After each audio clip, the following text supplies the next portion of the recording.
कसे आहेत सगळे? मजेत आहात ना? मजेतच असायला पाहिजे. हे बघा, आज ना मी तुम्हाला दाखवणार आहे. आम्ही ज्या कडधान्याच्या भाज्या करतो ना, किंवा असं आपली दुसरी कुठली भाजी केली तर आपल्याला मसाला ग्रेव्ही लागते. तर आम्ही असा मसाला बनवतो ना, कसा ते मी दाखवते तुम्हाला. हां, हे बघा, आम्ही कशी कोकणी लोक आहोत ना, तर आम्हाला कसं खोबरं जास्त लागतं. त्यामुळे आम्ही खोबऱ्याचं आणि कांद्याचं वाटण करून ठेवतो. तर हे बघा, आता हे ना मी हे 5 कांदे मी 5 घ्यायचे मोठे मोठे कांदे. हे आपण ना कापून घेतलेले आहेत. आणि ना 2 मोठ्या खोबरीच्या वाट्या घेतलेल्या आहेत सुक्या. आणि हे बघा, 1 इंच आलं घेतलेलं आहे. ह्या लसूण 2 घेतलेल्या आहेत अख्ख्या, आणि कोथिंबीर. आता ना हे आपण ना सुकं वाटण वाटायचं आहे मीठ घालून.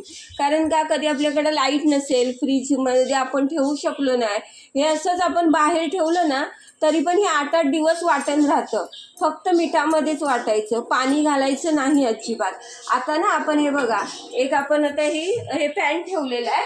त्याच्यामध्ये आहे ना थोडं आपण ना 1 पळी तेल घालून घेऊया. आणि पळी तेल घालून आपला कांदा आहे ना, हा चांगला आपण बारीक गॅसवर लाल करून घ्यायचा.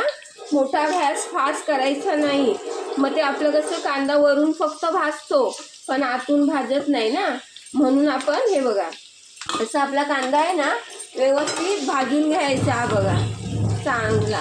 हां, तेल पण आपलं गरम झालं आहे, तेलामध्ये भाजून घ्यायचा आहे हा चांगला. आणि ना बारीक गॅसवर भाजायचा. हा बघा, तर मी हा भाजायला ठेवला आहे आणि वर असं झाकण ठेवते.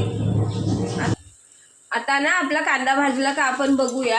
हा बघा, आपला बारीक गॅसवर ना चांगला हा कांदा आपण भाजून घेतलाय. बघा, मस्त भाजलाय कांदा. हां, आता आपण कांदा काढूया आणि आता आपण खोबरं टाकू. त्याच ह्याच्यात ना आता आपण खोबरं भाजायला टाकायचं. हे सगळं खोबरं भाजायला टाकूया. खोबरं आहे ना ते पण चांगलं बारीक गॅसवर ना भाजून घ्यायचं.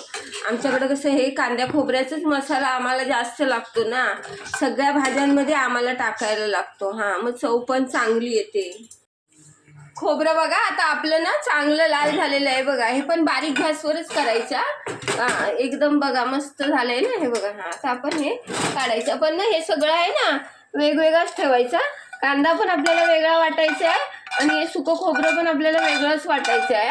आता चला जरा आपलं थंड होऊ दे.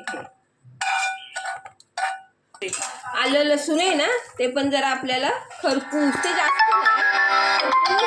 आता आपलं ना हे पण चांगलं खरपूस भाजून झालेलं आहे. आता ना आपण हे सगळं वाटून घ्यायचं. हां, आता पहिला आपण मीठ घालून कांदा लावायचं, वाटून घ्यायचा. वाटण आहे ना आता वाटून घ्यायचं. हे बघा, पाणी घालायचं नाही, फक्त कांदा वेगळा वाटायचा, खोबरं वेगळं वाटायचं. कांदा लसूण वाटून झालेलं, कांदा आलं लसूण हे सगळं वेगवेगळं वाटून घेतलेलं आहे सुकं. हां, पाणी नाही घालायचं. आता हे बघा, खोबरं पण आपण सुकं पावडर करून घ्यायचं. हे बघा, आता हे सगळं आपण वेगवेगळं वाटून घेतलंय. आणि आता त्याच्यामध्ये बघा हे मीठ टाकून ठेवायचा. म्हणजे कसं, मीठ टाकून आपण सगळं मिक्स करून घ्यायचं, म्हणजे ना आपला ना मसाला हा खराब होत नाही. आणि जरी आपल्याकडे फ्रीज नसेल तरी पण हे वाटण आहे ना चांगलं 8 दिवस आपलं राहू शकतं. हां, बघा, आता आपण एक प्लॅस्टिकचा डबा घेतलाय, त्याच्यात हा सुका मसाला भरून ठेवलेला आहे. आता हा तुम्ही बाहेर ठेवला तरी चालेल किंवा फ्रीजमध्ये ठेवला तरी चालेल. खराब होणार नाही. 8 दिवस का 15 दिवस पण चांगला टिकेल. आता आपण झाकण लावून ह्याला ठेवून द्यायचं आहे. आणि असा तुम्ही करून ठेवा. जर तुम्ही कामाला जॉबला वगैरे जात असाल तर धावपळीमध्ये आपल्याला करायला भेटत नाही, तर असं 8 दिवसाचं करून ठेवलं तरी सुद्धा चालेल. हां, आणि जर तुम्हाला आवडलं माझी रेसिपी तर लाईक करा, शेअर करा, कमेंट करा. चला, बाय.